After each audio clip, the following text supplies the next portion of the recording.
Hey guys, Eugene Cousins here. Welcome back to the channel. Alright, so today we're digging into the first theory subject, which is going to be aerodynamics. Funny enough, still controversy surrounding some of the stuff here. We're going to be talking about it.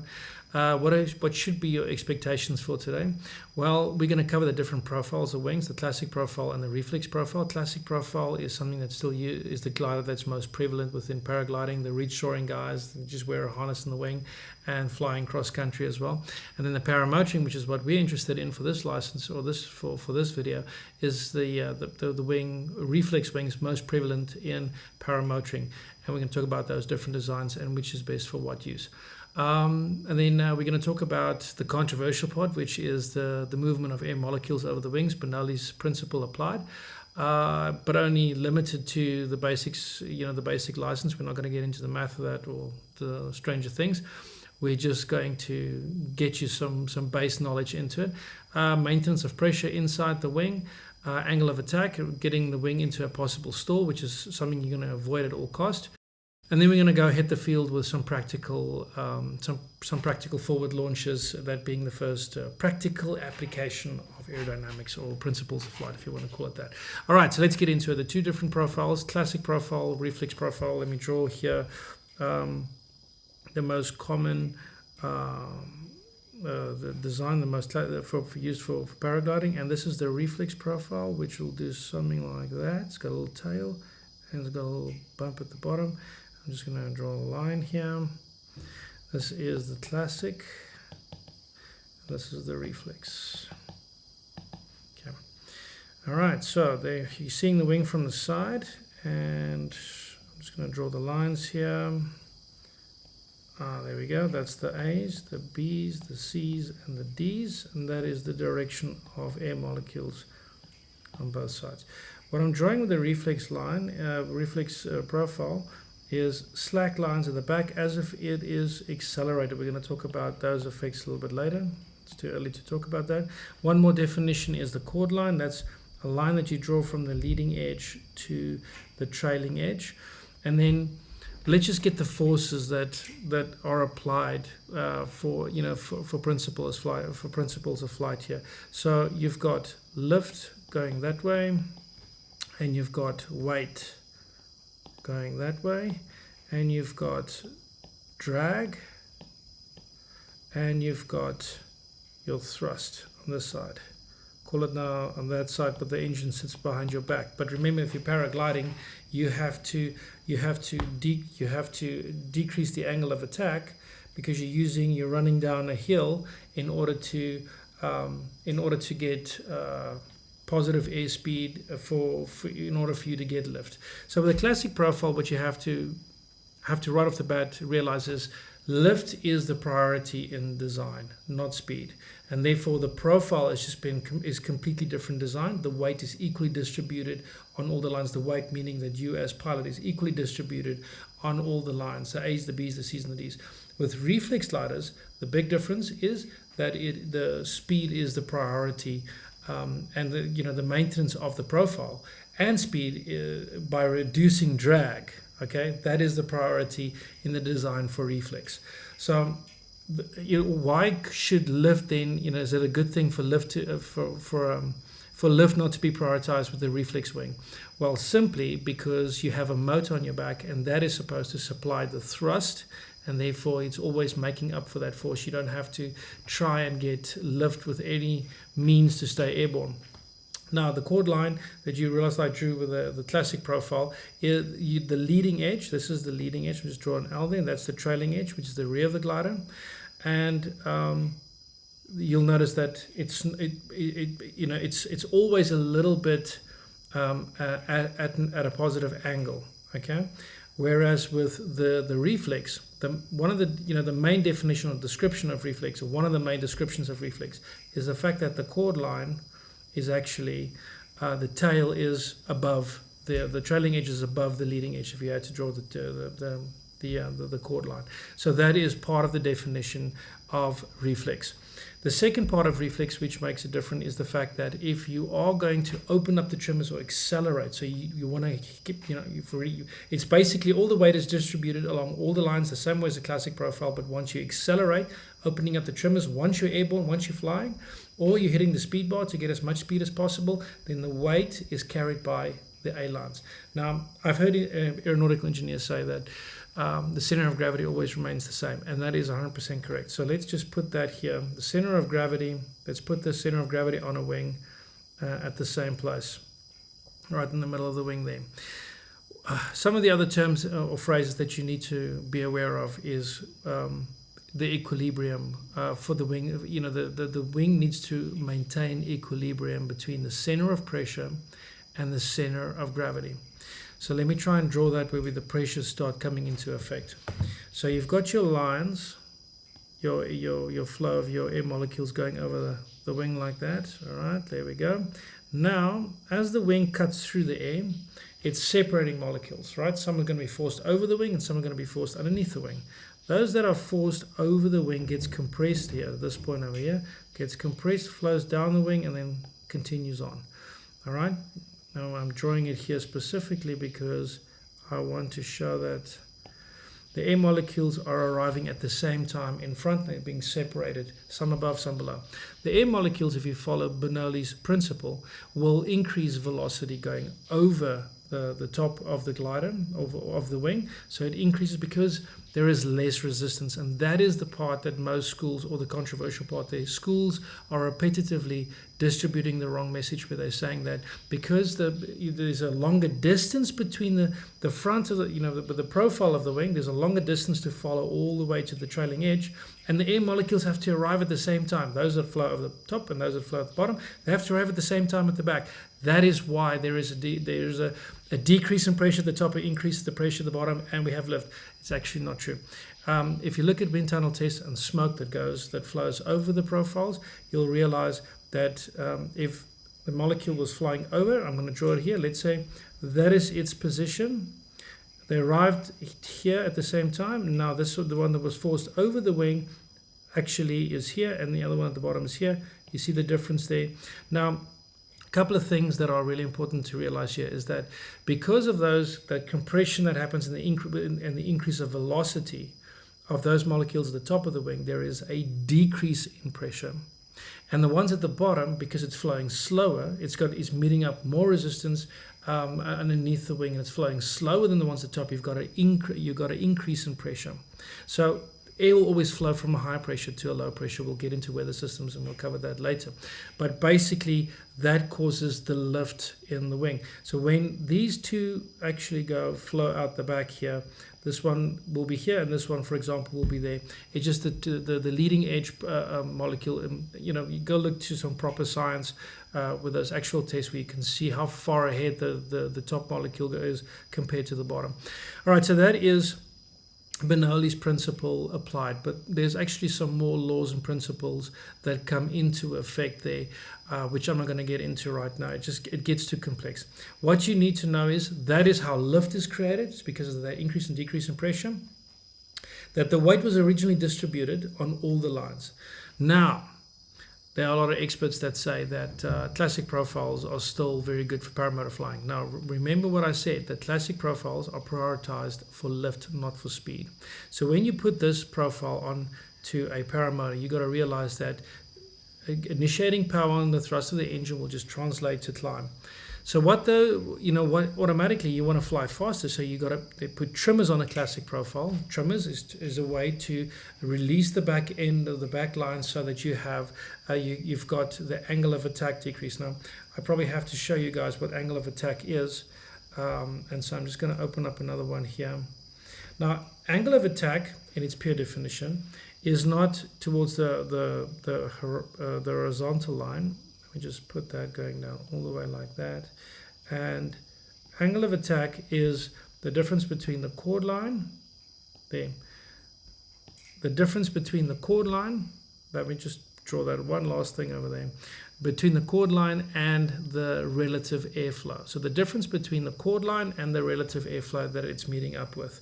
Okay, so if you're flying horizontally, or in the airflow, or the airflows horizontally, and your angle of attack could be back like this when you're flying slow, but you could actually be pushing that angle of attack forward. So we're going to get back to this drawing in a second, but I'm going to go back to the previous one where we are still talking about we're still talking about center of pressure and center of weight. That's, I want to get back to it before we get to angle of attack.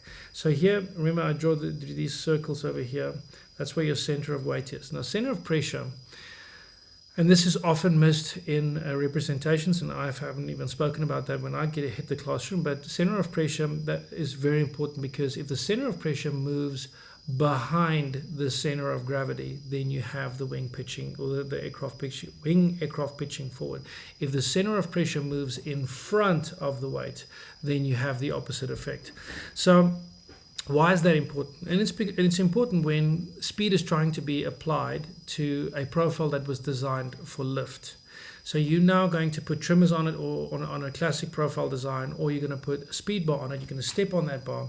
And now basically what happens is that center of pressure and the center of gravity is no more in equilibrium.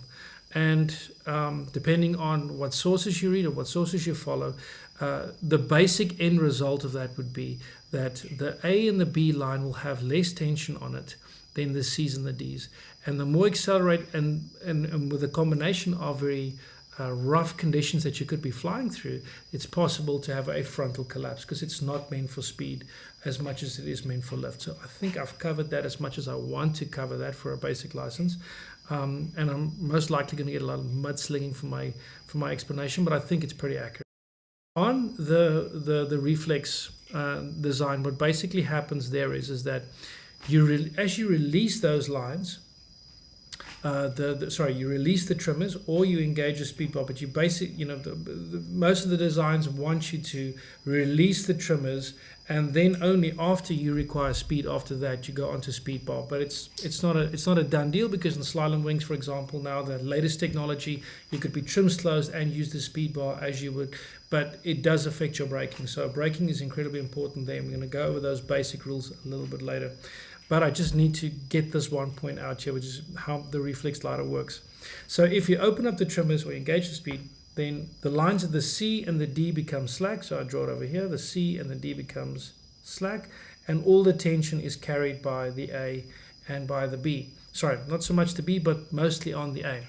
And the one effect that is often missed by experts when they talk about this, I'm just going to draw that airflow going over it and below it, is the fact that this little hump here at the back of the wing, it's got a little tail, it's not a hump, it's like a lull in the wing's design. It's just like, it's the opposite of a hump, and what you want to call that. But you've got an increase of velocity, and that actually has a downforce effect here at the trailing edge. I'm pointing it as an arrow here. It's got a downforce effect on the tail, and that is what some experts are not mentioning to you, is that they think that when you release the trimmers and all the weight is carried up on the front, that the tension is on the front A lines, that the rear is just flapping around. We actually have, as part of Bernoulli's principle and the laws applied, you have a downforce on that trailing edge.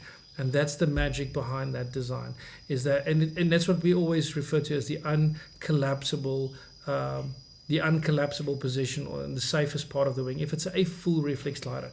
I have to mention this to you guys, is that not all paragliders or all glider brands have the same design. Obviously not. They don't copy and paste each other, but they do try and get to the same end result.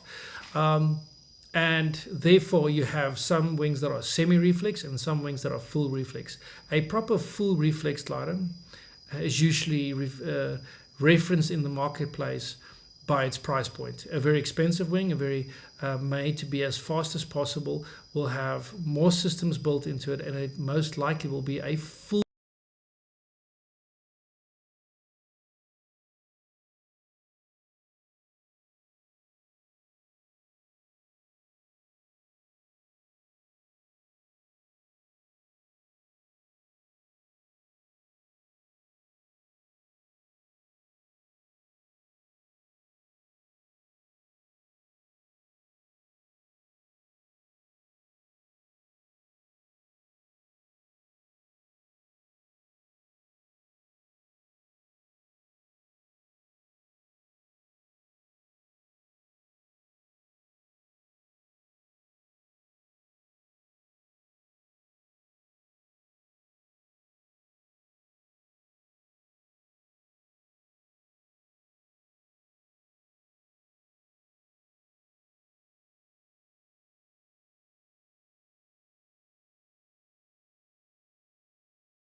up like this, and basically you have a stall. So this point here that I'm drawing the arrow here, this is what I'm referring to as the point of separation. That is where there's no longer those top molecules making contact with the top end of the surface, and it's separating there. And right after that, you've got this chum that's coming off at the back, a turbulent airflow that just spills off at the back.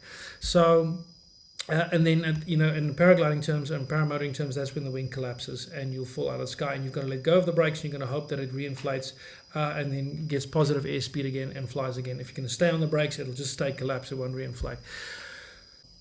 20% brakes is your takeoff point. That's where you basically, as with an aircraft, you pull back on the stick when you have your positive airspeed. So in process, you've done your forward launch, you're rotating, the wing comes up to 12 o'clock position. You have to hold the risers forward until the wing comes to 12 o'clock position above your head. And then only do you let go of the risers, but you maintain the running speed. And you can do this without your motor. That's the best way to learn, is to practice this without the use of the assistance of a motor. And then once you've got that sorted out, 12 o'clock position, you have to let go of the brakes, getting it to fly. Let the glider get positive airspeed. And once you feel the glider lift the weight off you, that's when you go onto 20% brakes. And you're already then at that point at full throttle. So when it hits a 12 o'clock position, that's when you're going to start using the throttle. Once you start feeling that the weight's being lifted off you, that's when you go to 20% brake. So 20% brake on a high hang point setup would be your hands at the same height as your shoulders. But you have different types of hook-in points, medium and low hook-in points. And therefore, you've got to, when you're practicing the machine, determine where are the pulleys, the brakes at 0 position, where it's 0, where it is at 20, where it is at 100. So you need to know that position, because that is where you need to be at 20% for the point of lift. All right, so now, and getting back to seeing experts flying, you might see experts flying very deep in the brakes, doing flybys or foot drags or knee drags. And usually, if they've done it correctly, they are not at the slowest trim setting on the glider, and they are very deep in the brakes. That's because you already have a very high pressure inside the glider, like I mentioned to you, where that air flows inside the glider, it maintains the pressure inside the cells, it maintains its shape. But during takeoff, you're still building up that pressure, and therefore going on deep onto the brakes and pulling it back into a stall and trying to take off in the stall is just going to end up in a bad result. You need to have the glider flying and getting positive airspeed before you apply brakes, and going too deep into the brakes is a bad thing. When does that usually happen with takeoffs would be the next question, I would assume. Normally when pilots go over the maximum weight of their wing, and or they don't have enough power, engine power that's pushing them going forward, or it's at extremely high altitude and they're running out of runway. So they've gone to 12 o'clock, they've gone to full thrust, they've gone to 20%, but nothing is happening, or they just pick up a little bit and it goes up and down. It's not getting positive climb rate. And then you will see basically that the pilot's automatic reaction would be to go deeper into the brakes, because he's seeing some obstacle at the end of the runway that he's trying to clear. And human mind would just say, deeper into the brakes, what else should I do? Well, you should be trying to abort the takeoff if you don't have positive lift. You should just abort it and try and get down ground safely, rather than taking off in a stall position. That's very different from the pilot flying past and being deep in the brakes and flying the aircraft on that point of stall, having a good understanding of where the stall point is, because the pressure is still really good on that wing. But still, if you're going to be deep in the brakes, you can fly yourself into a stall at higher altitudes, or while you've got a good pressure in the wing. It's possible to just keep on doing that until it's past the point, like I pointed out to you, where the point of separation is, and you no longer have lift and you'll fall out of the sky. All right, guys, so I think I've covered all the topics as much as I need to for the basic.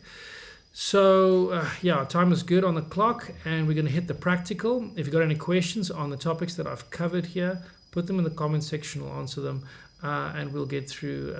We'll make sure that you get a good understanding of all of this in practical terms. Guys, let's hit the field. Practical. Hey guys, welcome back to the channel. We're at the butt end of the aerodynamic episode. So I'm going to be covering the forward launch and the reverse launch. We have a good amount of wind to do and illustrate both. It's actually one of those days that it's got a bit of a pivot on the sock, which means there's a bit of a gust, so it's actually ideal to illustrate in a bit more rougher conditions. But if you haven't watched the previous episode where I lay out the glider, do all the pre-checks, then please go watch that first before you get into this video, because I'm not going to cover all of that. I'm just getting into the forward launch. All right, so the forward launch, what you want to do is you want to have your chest out, arms wide, palms up. All right, arms wide, palms up. Why do I say that? All right, so this is the heaviest part of the body. So no matter what your hang points are, whether it's high or low, swing arms, doesn't matter.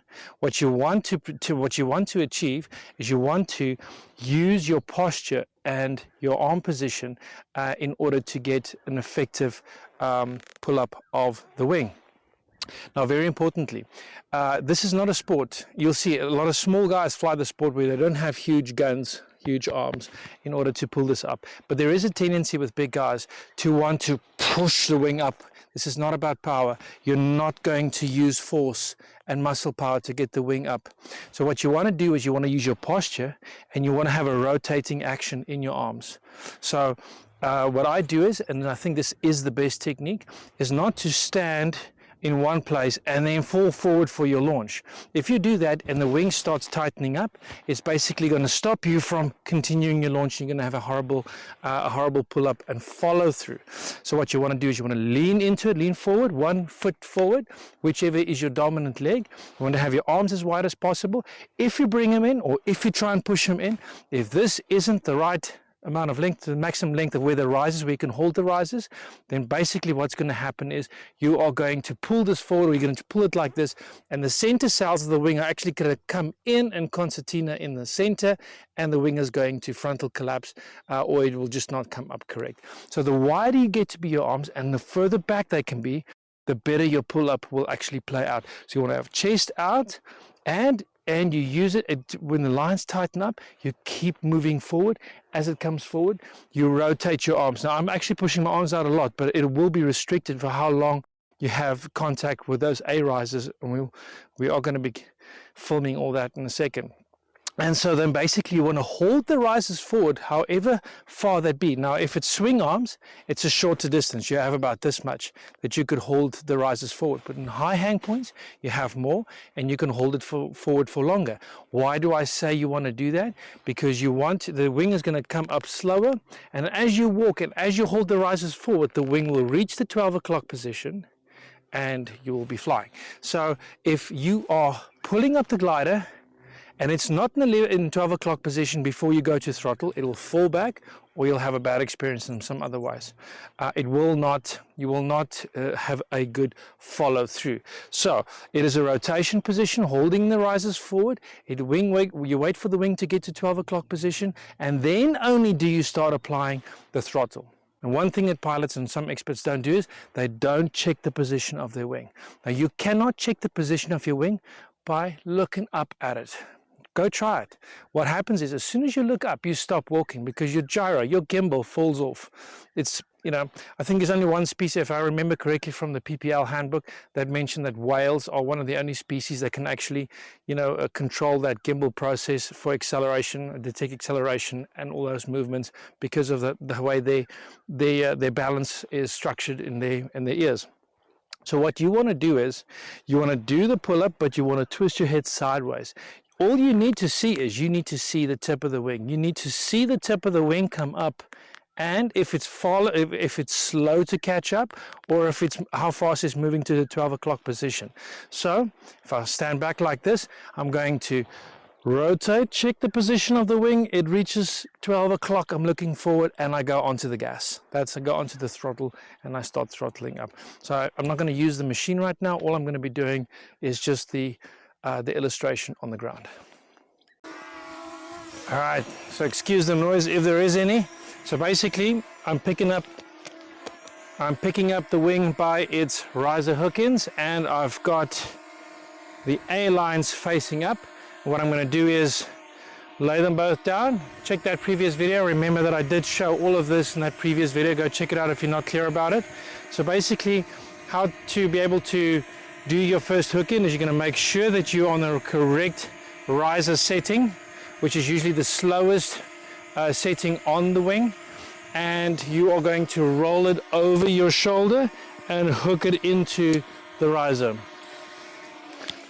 Sorry, the carabiner. All right, got that riser hook in, make sure the, and I'm rolling it over it in the carabiner. Got to make sure about the trimmers.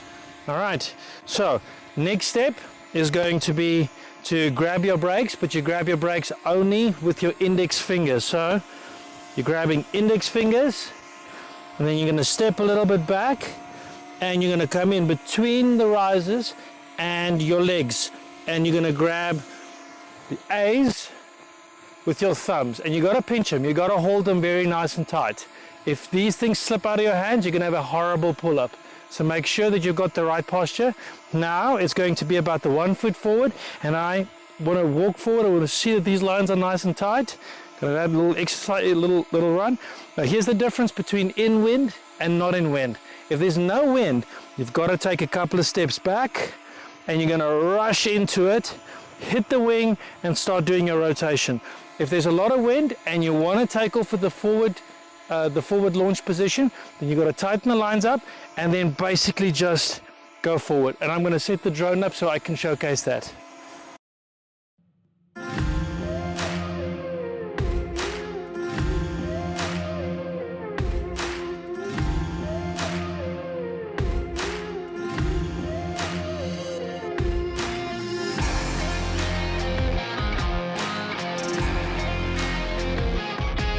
Let's focus on a couple of very important things.